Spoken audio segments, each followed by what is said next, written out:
വെടിനിർത്തലിനായി ലോകരാജ്യങ്ങൾ ശ്രമിക്കുമ്പോൾ പിടിവാശിയുമായി ഇസ്രയേലും പ്രധാനമന്ത്രി ബെഞ്ചമിൻ നെതന്യാഹു. ഇസ്രയേലിന്റെ ഉപാധികൾ പ്രകാരമുള്ള വെടിനിർത്തൽ മാത്രമാണ് സ്വീകാര്യമെന്ന് പ്രധാനമന്ത്രി ബെഞ്ചമിൻ നെതന്യാഹു.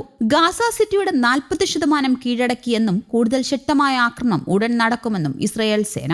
നടുക്കം കൊള്ളിക്കുന്ന ആക്രമണമാണ് ഗാസ സിറ്റിയിൽ നടക്കുന്നത് എന്ന് യുനിസെഫ്. സ്വതന്ത്ര പലസ്തീൻ രാഷ്ട്രത്തെ പിന്തുണയ്ക്കുന്നത് സ്ഥിതി സങ്കീർണമാക്കുമെന്ന് US state secretary Marco Rubio. Israel സമർപ്പിക്കുന്ന ഉപാധികൾ അംഗീകരിക്കാതെ ഗാസയിൽ വെടിനിർത്തലിന് തയ്യാറല്ലെന്നും പ്രധാനമന്ത്രി ബെഞ്ചമിൻ നെതന്യാഹു പറഞ്ഞു. സമഗ്ര വെടിനിർത്തൽ ഉണ്ടാവുകയാണെങ്കിൽ ബന്ദിമോചനവും ഗാസ ഭരണം ഒഴിയാനും സന്നദ്ധമാണെന്നും ഹമാസ് പ്രഖ്യാപനത്തോടുള്ള പ്രതികരണമെന്ന നിലയ്ക്കാണ് ഇസ്രായേൽ പ്രധാനമന്ത്രിയുടെ പ്രസ്താവന.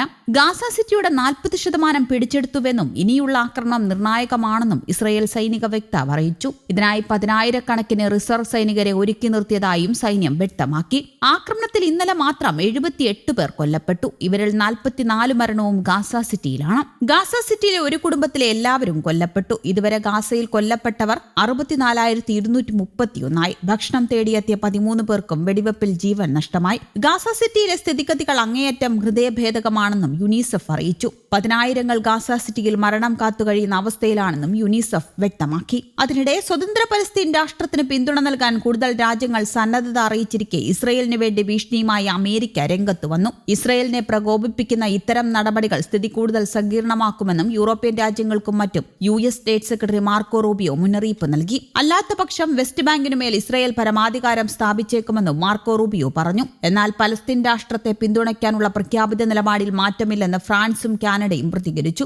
ഗാസ യുദ്ധം അവസാനിപ്പിക്കാൻ ഏക പോംവഴി ദ്വിരാഷ്ട്ര പരിഹാരമെന്ന് വത്തിക്കാനും വ്യക്തമാക്കി. Israel president Isaac Herzog Leo 14 മാർപ്പാപ്പയുമായി നടത്തിയ കൂടിക്കാഴ്ചയ്ക്ക് ശേഷം പുറത്തുവിട്ട വാർത്താക്കുറിപ്പിലാണ് പ്രതികരണം. അതിനിടെ യുദ്ധവിരാമത്തിനായി ലോകരാജ്യങ്ങളും ഐക്യരാഷ്ട്രസഭയും മുന്നറിയിപ്പ് മുഴക്കുമ്പോൾ ഗാസ നഗരം ഒരു വലിയ ശ്മശാനമായി മാറുകയാണ്. ഇസ്രയേൽ നടത്തുന്ന ആക്രമണത്തിൽ ഇന്നലെ കൊല്ലപ്പെട്ടത് 73 പേരാണ്.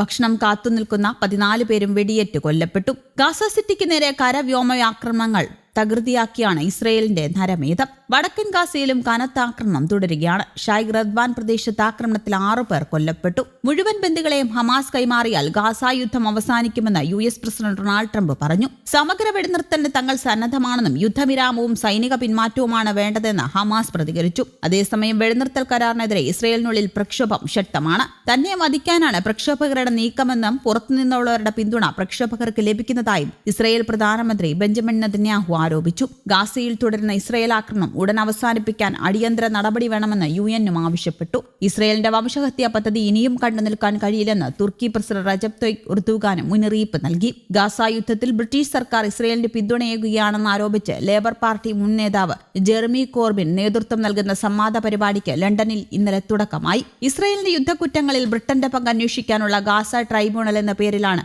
2 ദിവസത്തെ സംവാദം. ഇസ്രയേൽ പ്രസിഡന്റ് ഐസക് ഹെർസോഗ് വത്തിക്കാനിലെത്തി ലിയോ മാർപ്പാപ്പയുമായി കൂടിക്കാഴ്ചയും നടത്തി. News desk Kerala Kaumudi.